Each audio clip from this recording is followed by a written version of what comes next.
Hello and welcome to another Origins of Expressions. Today we'll be going over the phrases all hands on deck, plain sailing, between the devil and the deep blue sea.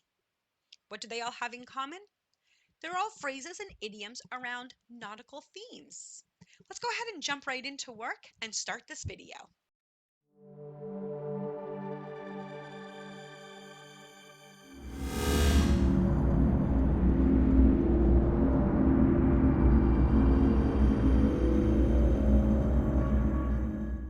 People have had a relationship with the sea for as long as we know. We have records of small crafts that were used to cross small waterways and straits before our written history. From the first boat till now, we see the sea has been a mode of transportation for a very long time. We still use boats to fish from, transport goods from, and even relax on. Since we have a good and long history of humans, the sea, and the vessels we use, it is no surprise we have come up with idioms and phrases around that big part of our culture. Let's dive right in to our first phrase. All hands on deck.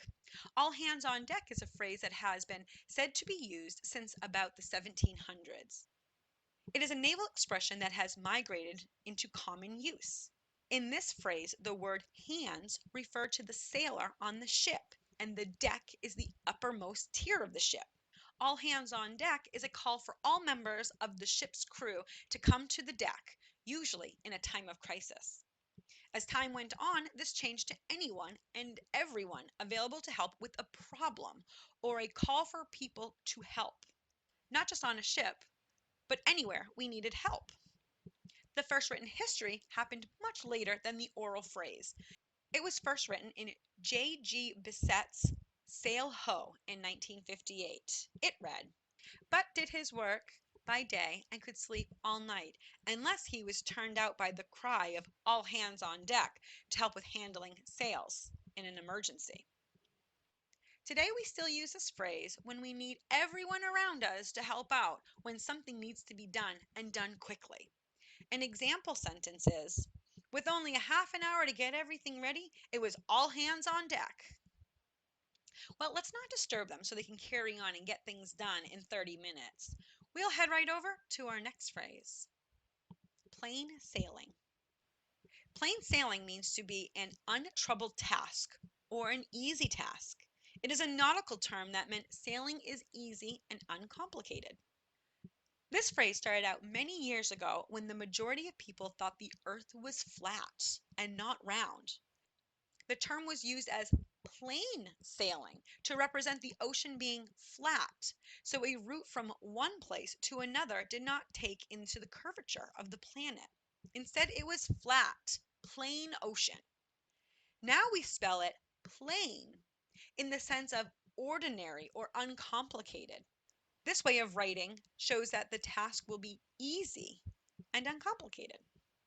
The first written history of this phrase uses the term plain as in ordinary and was first written in 1683 by Adam Martindale in a collection of letters for improvement of husbandry and trade. It reads, "A token for ship boys, plain sailing made more plain and short than usually, in 3 particular methods." Today we still use plain sailing or clear sailing as a way to describe a straightforward and trouble-free activity. An example sentence is, "The roads were busy as we drove out of town, but after that it was plain sailing." Looks like they have a nice and easy drive ahead of them. As they head to their destination, we can head over to our last idiom of the video. Between the devil and the deep blue sea. Between the devil and the deep blue sea means that you are stuck between two awful choices, having two poor alternatives. This expression is said to have existed orally since at least the 1600s. And the expression didn't have to do with the devil of the Bible, but it is a seam around the ship's hull near the water. This term was coined in 1867 in the Sailor's Word Book, an alphabetical digest of nautical terms. It states, "Devil, the seam which margins the waterway on a ship's hull." To be between the devil and the deep blue sea, a sailor would need to be at the very edge of the deck or even over the side. Either way, a very dangerous position. When a sailor attempted to caulk the seams in heavy seas, he was in serious danger of falling overboard and drowning. Of course, if he didn't caulk the seams, the ship would fill with water and sink. In other words, the sailor was faced with two awful choices: risk his life to repair the ship, or risk the entire ship by not repairing the ship. This is where the term between the devil and the deep blue sea came from. It really turns out to be quite an ethical question. Today we do not use the saying as much, but it does have a sister saying, between a rock and a hard place. But that's another video. Today, if we are to use this phrase, an example would be, my partner and I are between the devil and the deep blue sea because both our parents want to spend Thanksgiving with us, but they live on opposite sides of the country. Seems like they have some things to think about. Let's let them think a while we move on. Ooh, fun fact. Did you know that many sailboats rely on the wind to help move them through the waters? Especially before we had motors to assist us.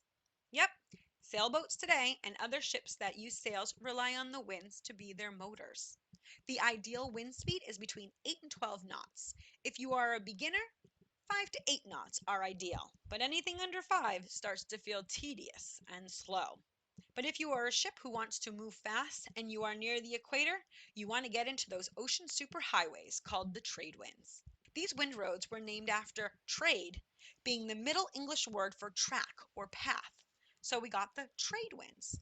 The speed of wind in the trade winds can be, on average, 12 to 18 knots. Now, are you asking yourself, what is a knot? Unless you are a seafaring person, you might not know exactly what it means.